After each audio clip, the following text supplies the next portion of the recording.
नमस्कार दोस्तों, एक बार फिर स्वागत है आप सभी लोग का आपके अपने यूट्यूब चैनल नॉलेज गुरु में। तो दोस्तों, हम लोगों ने अभी तक पढ़ा कि जो भोजन ग्रहण होता है, भोजन ग्रहण होने के बाद ग्लूकोज, ऑक्सीजन, इन सब का वहन होता रहता है, जो कि मैंने बताया था कि खून में उपस्थित हीमोग्लोबिन के द्वारा ऑक्सीजन का वहन होता है। और भी कई चीज़ों का वहन होता है, जैसे खनिज लवणों का वहन होता है, कार्बन डाइऑक्साइड का भी वहन होता है। अब ये सब वहन जो हो रहे हैं, इसके लिए क्या होगा? एक पंप तंत्र की आवश्यकता होगी। किसकी आवश्यकता होगी? एक पंप तंत्र की आवश्यकता होगी, जिसे हृदय के नाम से जाना जाता है, हार्ट के नाम से जाना जाता है। तो आज हम लोग मनुष्य के हृदय के बारे में विस्तृत अध्ययन करेंगे। तो दोस्तों, उस पंप तंत्र का कार्य क्या रहेगा? जैसे खून है हमारे शरीर में, ब्लड है हमारे शरीर में, तो हमारे शरीर में, इतनी बड़ी शरीर में, उस खून को क्या करना पड़ेगा? एक दबाव देना पड़ेगा, एक धक्का देना पड़ेगा, जिसके लिए इस पंप तंत्र की आवश्यकता होती है, अर्थात हृदय की आवश्यकता होती है। अब यह कार्य कैसे करता है? तो हम लोगों ने पिछले वाले टॉपिक में पढ़ा, जिसमें श्वसन के बारे में बताया गया कि जो कार्बन डाइऑक्साइड युक्त रुधिर होता है वह कहाँ जाता है? वह फेफड़े में एक होता है फुफ्फुस, उस फुफ्फुस के द्वारा जाता है और जाने के बाद कूपिकाओं से हो करके वह उधर की तरफ कार्बन डाइऑक्साइड को दे देता है और फेफड़े में जो ऑक्सीजन आया रहता है उसको वह ले लेता है। तो अब क्रियाविधि को समझते हैं। तो क्या होता है कि जब, देखिए मैंने एक हृदय का यहाँ पे चित्र बना दिया है। हृदय का चित्र बनाने के बाद इधर वाला जो पार्ट है इसको नीले वाले मार्कर से मैंने चिन्हित कर दिया है और इधर वाला जो पार्ट है ये उसी तरीके का मैंने छोड़ दिया है। तो हृदय में क्या होता है? हृदय जो होती है एक मुट्ठी के समान संरचना होती है, जिसका रंग जो होता है वो गुलाबी होता है। जैसे मुट्ठी इस तरीके से होती है ना, उसी तरीके से संरचना होती है, बंद मुट्ठी की संरचना जैसी होती है और गुलाबी रंग का होता है। यह 4 पार्टों में बटा होता है। कितने पार्टों में? 4 पार्टों में बटा होता है। एक को कहते हैं अलिंद, एक को कहते हैं निलय। तो ये एक एक अलिंद जो होता है 2-2 भागों में बटा होता है। दायां निलय, बायां निलय, दायां अलिंद, बायां अलिंद। तो जो हमारा शुद्ध रुधिर होता है वह हृदय के किस भाग में रहता है? वह हृदय के बाएं भाग में रहता है। किस भाग में रहता है? बाएं भाग में रहता है, इस भाग में। और जो अशुद्ध रुधिर होता है वो किधर रहता है? दाहिने भाग में रहता है। देखिए मैं यहाँ पे इंगित कर दिया हूँ चिन्हों को। जो ये वाला पार्ट होता है, चौड़ा वाला पार्ट, इसको बोलते हैं बायां अलिंद, और जो नीचे वाला पार्ट होता है इसको बायां निलय बोला जाता है। मतलब नीचे वाले पार्ट को, जो सकरा भाग है, इसको बोला जाएगा निलय, और ऊपर जो चौड़ा भाग है उसको बोला जाएगा अलिंद। बायां अलिंद, बायां निलय, दायां अलिंद, दायां निलय।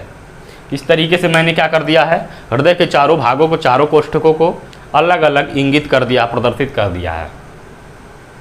चलते हैं इसके बारे में जानते हैं कि जो फेफड़े से, जो फेफड़ा होता है, उस फेफड़े में जब भी ऑक्सीजन, मतलब जिसमें कार्बन डाइऑक्साइड जिस रुधिर में रहता है, उस रुधिर को पहले कहाँ ले जाया जाता है?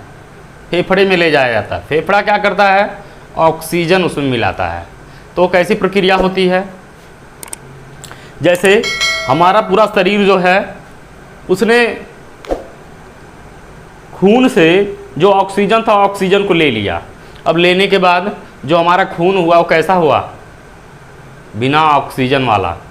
तो जब बिना ऑक्सीजन वाला हो जाता है तो वह जो हमारी नाड़ी होती है उसको किस नाम से जाना जाता है? शिरा के नाम से जाना जाता है। तो सिरा हमारा जो सिरे का जो रंग होता है आप लोग देख सकते हैं, हाथों में देख लीजिएगा या कहीं भी देख लीजिएगा, एक पतली पतली नसें होती हैं जो हरे रंग की, नीले रंग की होती हैं, ठीक। तो उसको क्या कहते हैं? सिरा कहते हैं। तो उस सिरा के द्वारा, महाशिरा के द्वारा कैसे भेजा जाता है देखते हैं इस चित्र के माध्यम से। शरीर के निचले भाग से जो खून होता है वो कहाँ से जाता है? इस महाशिरा के द्वारा। कौन से महाशिरा के द्वारा? नीचे वाले महाशिरा के द्वारा। और जो शरीर के ऊपर वाला खून होता है, कौन सा खून होता है? अशुद्ध खून होता है, जिसमें ऑक्सीजन नहीं होता है, वो किधर से आता है? शरीर के ऊपरी भाग के महाशिरा से आता है, यहाँ से। अब जैसे ही यह आता है, आने के बाद यह वाला पार्ट जो होता है वो क्या होता है? पिचक जाता है। ऊपर वाला पार्ट जो होता है क्या हो जाता है? पिचक जाता है। अब पिचकने के बाद क्या होगा? जैसे कुबाड़ा कोई होता है या होली में जब हम लोग पिचकारी लेकर खेलते हैं तो पिचकारी को क्या करते हैं? पहले दबाते हैं। दबाने के बाद जैसे ही नीचे वाला पार्ट क्या होता है? खुला हुआ होता है। दबाने के बाद जैसे खोलते हैं, खोलने के बाद खून जो होता है उसमें क्या हो जाता है? भर जाता है। तो सेम प्रोसेस इसमें भी होता है कि यह उस समय क्या होता है? जैसे खून यहाँ से मतलब यहाँ पे पहुँचा हुआ है, यह वाला पार्ट जो होता है क्या होता है? दब जाता है। कौन सा पार्ट? दायां अलिंद। दायां अलिंद वाला पार्ट क्या होता है? दब जाता है। और जैसे दबता है, दबने के बाद दायां निलय जो होता है, नीचे वाला पार्ट, ये वाला क्या होता है? ये वाला फूल जाता है। अब फूलने के बाद खून क्या होता है? जो कार्बन डाइऑक्साइड युक्त खून है वह जस्ट इसमें आ जाता है, इस भाग में आ जाता है। इस भाग में आने के बाद यह क्या करता है? दबा देता है। क्या करता है? दबा देता है। इधर से जैसे दबता है, दबने के बाद यह खून क्या होता है? यह खून जो होता है इस माध्यम के द्वारा, फुफ्फुस धमनियों के द्वारा क्या होता है? इसके द्वारा और इसके द्वारा, इन दोनों के द्वारा क्या होता है? यह फेफड़े में चला जाता है। कहाँ चला जाता है? फेफड़े में चला जाता है। और फेफड़ा क्या करता है? इस अशुद्ध कार्बन डाइऑक्साइड युक्त रुधिर को क्या करता है? कार्बन डाइऑक्साइड को बाहर कर देता है और इस खून में क्या मिला देता है? ऑक्सीजन। जैसे ही यह ऑक्सीजन मिलाता है, ऑक्सीजन मिलाने के उपरांत ही तुरंत क्या हो जाता है? खून एकदम शुद्ध हो जाता है, जो कि हमारे शरीर के लिए आवश्यक होता है। अब यह जब शुद्ध हो जाता है तो शुद्ध होने की परिस्थिति में यह कहाँ आता है? फुफ्फुस शिराओं में आता है। और फुफ्फुस शिराओं में आने के बाद यह क्या करता है? यह वाला जो बायां अलिंद होता है या बायां अलिंद से में ही आगे इधर वाला प्रोसेस होता है, यह दब जाता है। यह वाला पार्ट जो होता है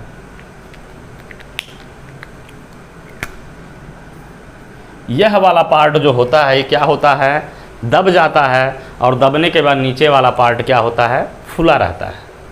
अब जैसे ही दबेगा, जो खून होगा, शुद्ध खून होगा, वो कहाँ भर जाएगा? इस प्रोसेस में भर जाएगा। अब भरने के बाद क्या होगा? जैसे ही भरेगा यह, भरने के बाद तुरंत ही जो शुद्ध खून रहेगा वो इस पंप में, इधर वाले पार्ट में आकर के भर जाएगा।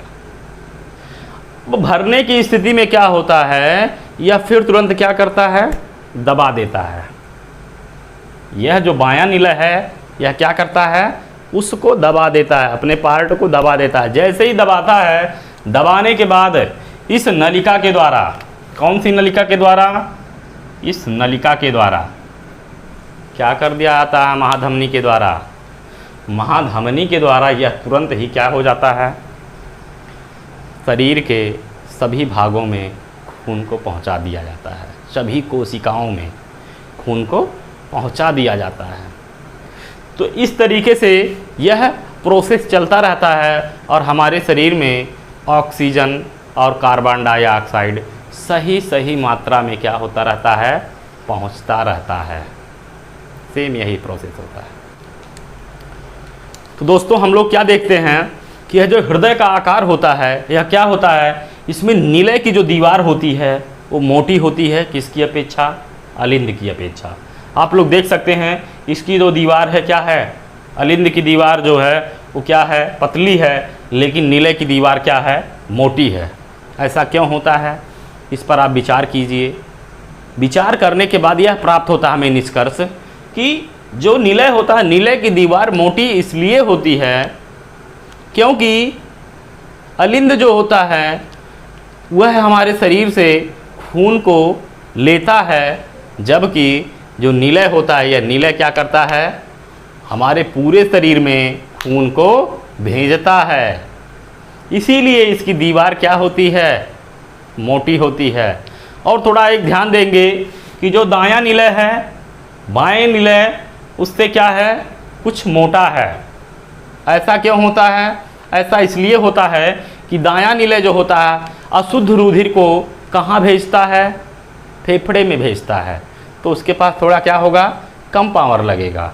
लेकिन यह जो बायां निलय है यह क्या करता है, पूरे शरीर में शुद्ध रुधिर को भेजता है, जिसके कारण इसकी दीवार क्या होती है, इस दाएं निलय की अपेक्षा मोटी होती है। आप लोगों को मैं उदाहरण के द्वारा समझा रहा हूँ कि आप पंप ले लीजिए, पंप जिससे क्या किया जाता है, साइकिल के टायरों में हवा भरा जाता है। तो उसको लेने के बाद क्या कीजिए, जो पंप का पाइप होता है, उस पाइप के अगले वाले भाग को, जहाँ से हवा निकलती है, उस वाले भाग पे क्या कर दीजिए, मिट्टी लगा दीजिए या किसी चीज़ से उसको, उस छिद्र को ढक दीजिए।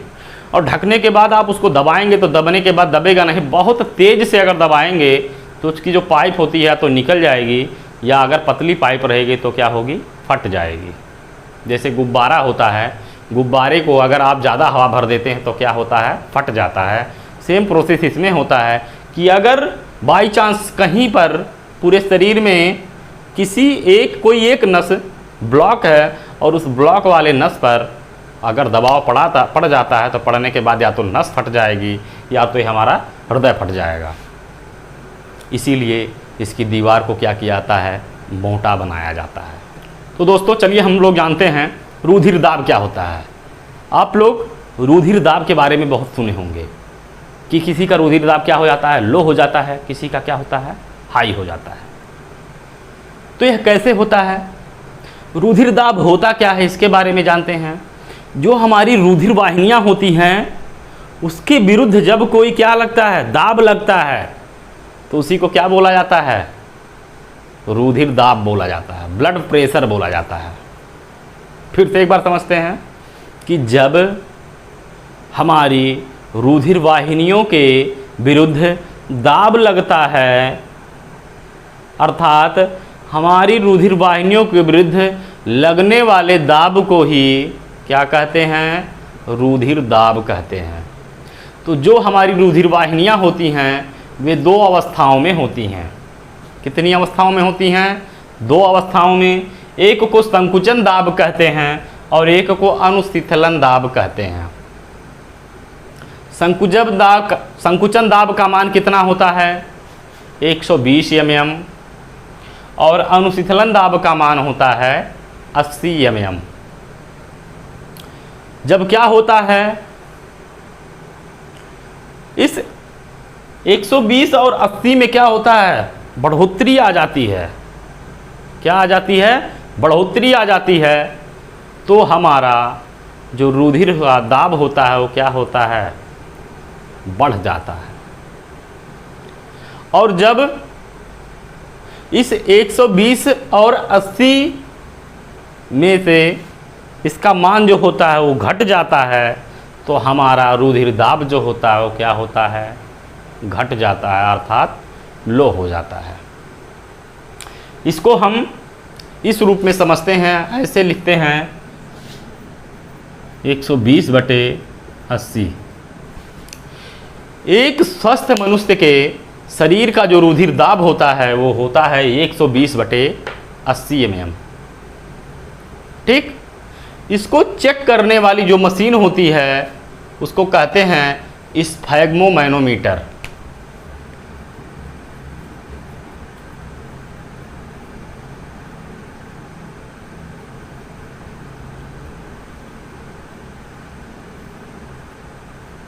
स्फैग्मोमैनोमीटर जो कि आप लोगों ने देखा होगा कि हाथों में एक बांधने टाइप का आता है, जिसको बांध दिया जाता है और बांधने के बाद उसमें एक पाइप लगी होती है और पाइप में इतना बड़ा सा गुब्बारे की तरह संरचना बनी होती है। उसको क्या करते हैं, हवा भरने के लिए उसका प्रयोग करते हैं और उससे क्या करते हैं, हवा भरते हैं। तो ये जो चिपकाने वाला होता है यह क्या होता है, एक ट्यूब के आकृति का होता है, ट्यूब के जैसा होता है। जब यहाँ से उसको दबाएंगे तो हवा इसमें भरेगा और ट्यूब क्या कर लेगा, हमारी हाथों को पूरी अच्छी तरीके से एकदम जकड़ लेगा। ऐसा जकड़ लेगा कि जो हमारी वाहिनियाँ हैं, रुधिर वाहिनियाँ हो, पूरी तरीके से दब जाएंगी। और दबने के बाद ये हृदय जो होता है हमारा, ये इस पर क्या मारेगा, ठोकर मारेगा। और ठोकर मारने के बाद उसमें मीटर लगा होता है, पैमाना लगा होता है। उस पैमाने में ये चीज़ आता है 120/80 आ जाएगा। तो उस व्यक्ति का जो रुधिर दाब रहेगा वो क्या रहेगा, एकदम सामान्य रहेगा। दूसरी बात, एक बात और आप लोग ध्यान दीजिए कि जो 120/80 है, इसमें 2, 4, 5 अंक का क्या होता है, फ़र्क होता रहता है। अगर आपका 125 हो गया तब भी आपको 125/80 हो गया, 81 हो गया तब भी आपको कोई दिक्कत नहीं है। अगर 120 की जगह आपका 18 हो गया, 19 हो गया, तो उससे भी आपको कोई फ़र्क नहीं पड़ने वाला है, ठीक।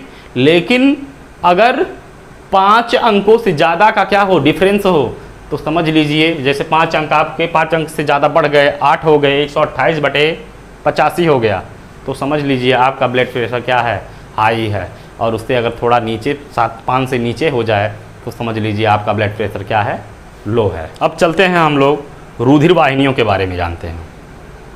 रुधिर वाहिनियाँ जो होती हैं 2 प्रकार की होती हैं। कितने प्रकार की होती हैं, 2 प्रकार की होती हैं। कौन कौन सी होती हैं, धमनी और सिरा। एक होती है क्या, धमनी, दूसरी होती है सिरा। धमनी क्या होती है कि ऐसी वाहिनियाँ जिसके द्वारा हृदय से शुद्ध रुधिर को क्या किया जाता है, भेजा जाता है। जिसके द्वारा हृदय से शुद्ध रुधिर को क्या किया जाता है, भेजा जाता है, उसे क्या कहते हैं,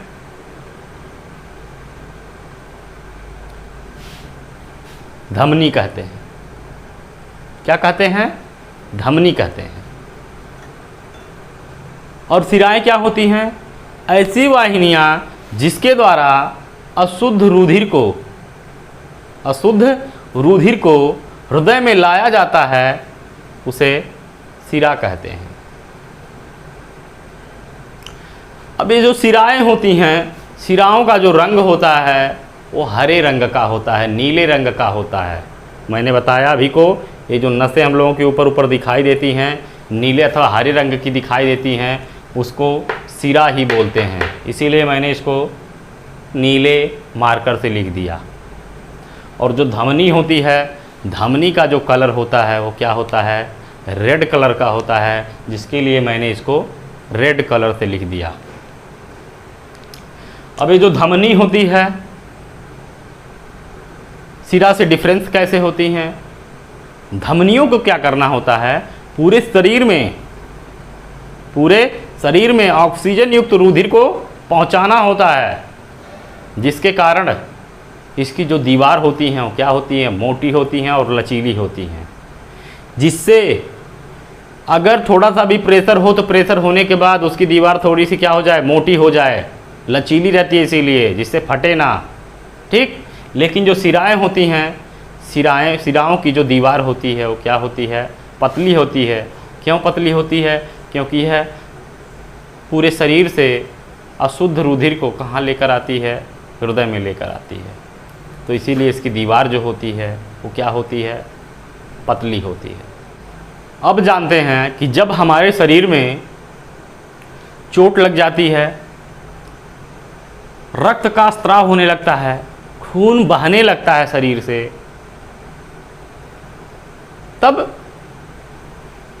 एक कणिका का होना आवश्यक होता है। इस प्रक्रिया के लिए एक कणिका का होना आवश्यक होता है।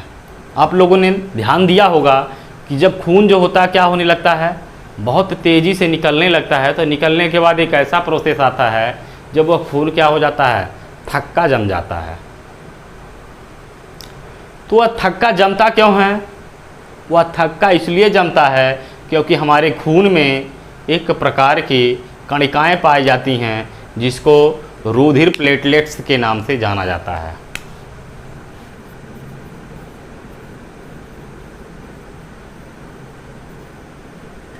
रुधिर प्लेटलेट्स के नाम से जाना जाता है। ये रुधिर प्लेटलेट्स क्या करती हैं, हमारे खून में थक्का जमा देती हैं और थक्का जमाने के बाद खून का बहना जो होता है वो क्या होता है, बंद हो जाता है। इसीलिए यह हमारे शरीर के लिए बहुत ही आवश्यक कणिकाएं होती हैं। ऐसे हमारे शरीर में क्या होता है, कभी कभी जब चोट लग जाती है तो चोट लगने के बाद अंदर ही अंदर खून क्या होता है, जम जाता है, वो इसी के कारण जमता है। या बाई चांस मान लीजिए हमारी कोई नस फट गई अंदर से, तो अंदर से नस फटने के कारण वह खून जो होता है बंद नहीं होगा, क्योंकि अंदर हम लोग पट्टी या दवा नहीं लगा सकते हैं। लेकिन यही जो प्लेटलेट्स होता है यह उस स्थान को क्या कर देता है, बंद कर देता है, और बंद करने के बाद खून का रिसना जो होता है वो क्या होता है, बंद हो जाता है।